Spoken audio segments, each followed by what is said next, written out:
but 5,000 Russian and Ukrainian kids a week are dying.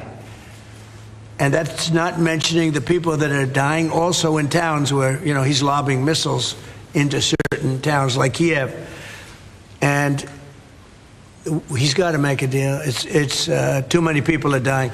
It's a really bloody war. And the 5 is now, they're really telling me that number is obsolete. It's like 7. That's terrible. So you have 7,000 Russian and Ukrainian soldiers dying every single week for no reason whatsoever. So, Mr. President, we can all sense your frustration. No, go ahead. Vladimir Putin. Hold it. We can all sense your frustration with Vladimir Putin. Yeah. Do you think he's been lying to you about his intentions in Ukraine? Well, I don't want to use the word lying. All I know is we'd have a good talk, and it seemed on, let's say, 3 occasions, it seemed that we were going to have a ceasefire and maybe peace, and you divide it up and you do whatever you have to do, that obviously to get to the end. And all of a sudden, missiles are flying into Kiev and other places. And I say, what's that all about? I spoke to him 3-4 hours ago, and it looked like we were on our way, and then I'd say, forget it, and I'm not going to talk anymore. This has happened on too many occasions, and I don't like it. Russia moved up the deadline. It's now 10 or 12 days. Is the sanction the same, that you're going to slap a 100% tariff on anybody who does business with Russia? So what I'm doing is we're going to do secondary sanctions unless we make a deal. And we might make a deal. I don't know. You don't know. It's we've done so many peace deals. This is the one I started out with. And, I know President Putin called me. He wanted to know if I could help him with Iran. I said, no, I don't need your help with Iran. I need your help with Russia. And so that's the one deal that continues to linger.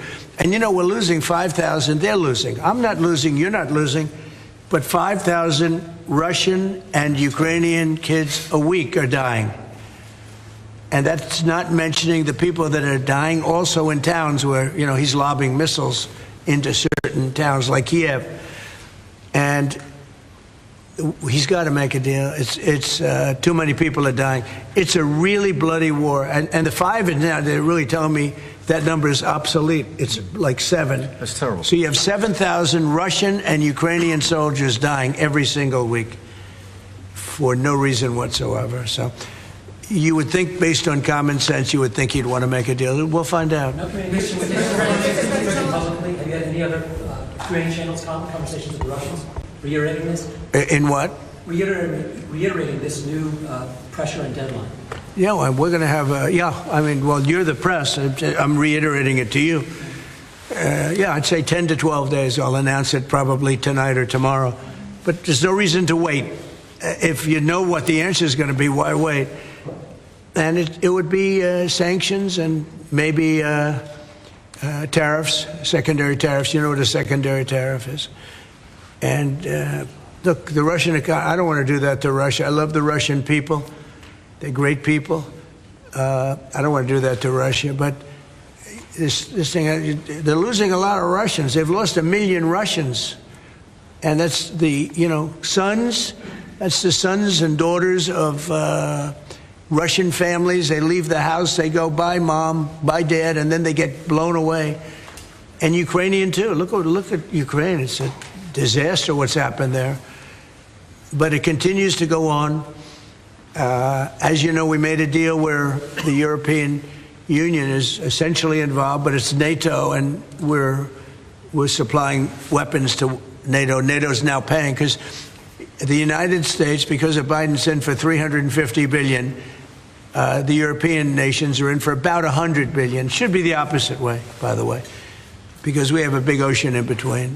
Should be the opposite way. But I think that eventually something's going to happen. It should happen fast. So many people are dying. When I settled out with Congo and Rwanda, they lost almost 8 million people. And it just made so much sense. And if I didn't get involved, they wouldn't have done it. They weren't even thinking about settling it. It was just going on forever. And nobody could go into those territories because they'd get killed. They'd get killed. And now they have I hear it's a whole different ballgame. We settled it. This is one that should be settled, Russia, Ukraine. this is one that really should be settled. You talked during the campaign about President Putin respecting you and not helping you have a relationship with him. Do you still feel that way, that he respects you, considering the conversations you've had that have been really nice? Yeah. I've always gotten along with President Putin. I have had a great relationship with him. And he went through the Russia hugs, too. You know, I mean, it was, we used to talk about it. We used to say, you know, it's too bad we really can't do anything between our country. Because if we did, they'd say, oh, it's, you know, some. Look, I was tough on Putin because I was the one that closed up Nord Stream, and Biden came along and opened it up. I was very tough on Putin in one way, but we got along very well. And I never, you know, I never really thought this would happen. I thought we'd be able to negotiate something out. And maybe that'll still happen, but it's very late down the process. So I'm disappointed. And, you know, the funny thing is that their economy isn't that big, and it's having a hard time right now. But it's a relatively small economy. A strong military, but strong economy. And it used to be a strong economy. Now it's not. He's going through a lot. Economically, it's not easy. But it's pretty small, you know, compared to that magnificent size of that land. The land is massive. It's got, I guess, 9 time zones or something. It's a massive piece of land.